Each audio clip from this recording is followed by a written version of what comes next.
ভাইয়ের হরতাল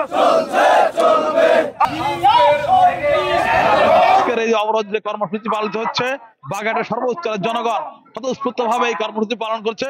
যদি আমাদের যৌক্তিক দাবিতে নির্বাচন কমিশন না মেনে নেয়, তাহলে আমরা বাগেরহাট তথা দক্ষিণ অঞ্চলকে অচল করে দেব। এবং আমাদের এই দাবি যৌক্তিক দাবিতে মেনে নেয়, তাহলে আমরা শান্তিপূর্ণ এই কর্মসূচি আমরা এর মধ্যে দিয়ে শেষ করতে চাই। আমরা মনে রাখতে হবে, যদি আমাদের এই কর্মসূচি পালন করতে হয়, তাহলে আমরা বাংলাদেশকে বাগেরহাট থেকে বিচ্ছিন্ন করে দেবো। আমাদের ইতিহাস ঐতিহ্য রয়েছে, আন্দোলন সংগ্রাম করার ইতিহাস ঐতিহ্য রয়েছে। বাংলাদেশ নয়, শুধু সারা বিশ্বই জানে বাংলাদেশের মানুষ আন্দোলন প্রিয় মানুষ। তারা আন্দোলন করে তাদের দাবি আদায় করতে পারে। আর বাংলাদেশের মধ্যে বাগেরহাটের মানুষ একটু ব্যতিক্রম ধর্মী মানুষ। সুতরাং যারা আন্দোলনের মাধ্যমে তাদের জীবনকে বেছে নিয়েছে, আন্দোলন করেই দাবি দেওয়া আদায় করে শিখেছে, তাদেরকে চাপিয়ে দিয়ে কোনো অবস্থায় কোনো সিদ্ধান্ত বাস্তবায়ন হতে দেওয়া হবে না। আমরা রাজপথে নেমেছি।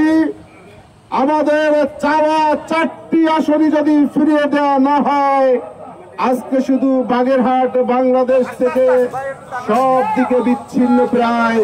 আপনারা দেখতে পাবেন, যদি আগামীকাল আপনাদের সিদ্ধান্ত থেকে ফিরে না আসেন, আমাদের 4টি আসন যদি ফিরিয়ে না দেন, এমন পরিস্থিতি বাগেরহাটে তৈরি হবে যে পরিস্থিতি সামাল দেওয়ার সক্ষমতা আপনাদের থাকবে না।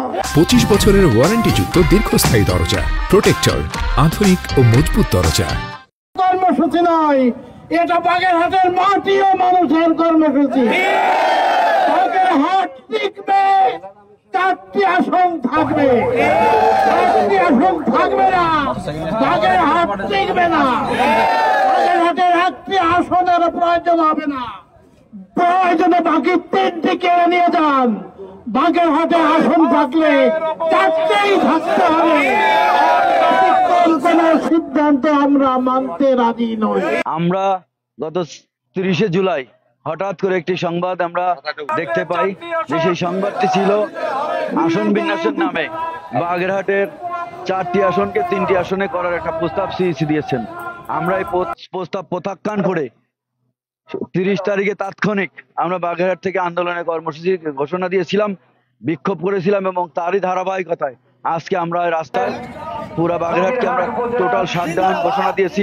আমাদের মোংলাপোর্ট বন্ধ, আমাদের বাগেরহাট জজকোর্ট বন্ধ, সকল স্কুল কলেজ সবকিছু বন্ধ, হরতাল এবং অবরোধ। আমাদের বাগেরহাট জেলা আজকে বাংলাদেশ থেকে আমরা বিচ্ছিন্ন করে রেখেছি। আমাদের দাবি আদায় না হওয়া পর্যন্ত আমরা ইনশাল্লাহ রাস্তায় থাকবো। কালকে আমরা যে অভিযোগটি করেছিলাম সিইসির কাছে, সেই অভিযোগের শুনানি আগামীকাল। আমি আশা করি নির্বাচন কমিশনার আমাদের যে দাবি, এটা আমাদের নৈতিক দাবি, এটা আমার অধিকার। 1970 সাল থেকে বাগেরহাটে 4টি আসন ছিল।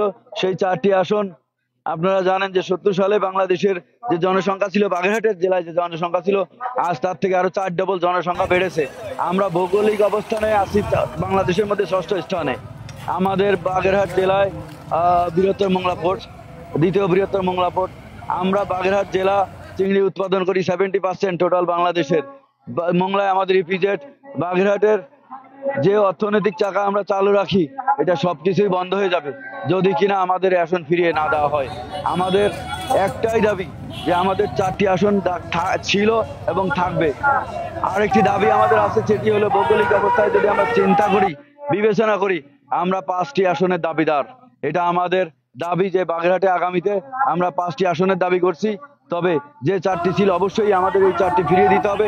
4টি আসন আমাদের বাগেরহাটের সর্বসাধারণের দাবি। আজকে দেখেন, আমরা কোনো দলীয় নেতাকর্মী না, জনসাধারণ মাঠে রাস্তায় নেমে এসেছে। পুরা বাগেরহাট এখন লোকারণ্য। প্রতিটি উপজেলায় এই কর্মসূচি পালন হচ্ছে। আমাদের 9টি উপজেলা, 3টি পৌরসভা, প্রতিটি উপজেলা এবং পৌরসভায় আমাদের আজকের অবরোধ পালিত হচ্ছে। সকল স্কুল কলেজ মাদ্রাসা, আমাদের সকল ব্যবসায়িক প্রতিষ্ঠান সবকিছু আমরা বন্ধ রেখেছি। এমনকি বাগেরহাট জজকোর্টও বন্ধ, সেখানে কোনো কার্যক্রম চলছে না। আমাদের ঘোষণা একটি, যে আমরা আমাদের আসন ফেরত না পাইলে আমরা বাগেরহাটকে বিচ্ছিন্ন তো করবই, সাথে সাথে সরকারি সকল কর্মকাণ্ড আমরা বন্ধ করে দিব। কোনো ধরনের কর্মকাণ্ড বাগেরহাটে চলবে না আসন ফিরিয়ে না দেওয়া পর্যন্ত।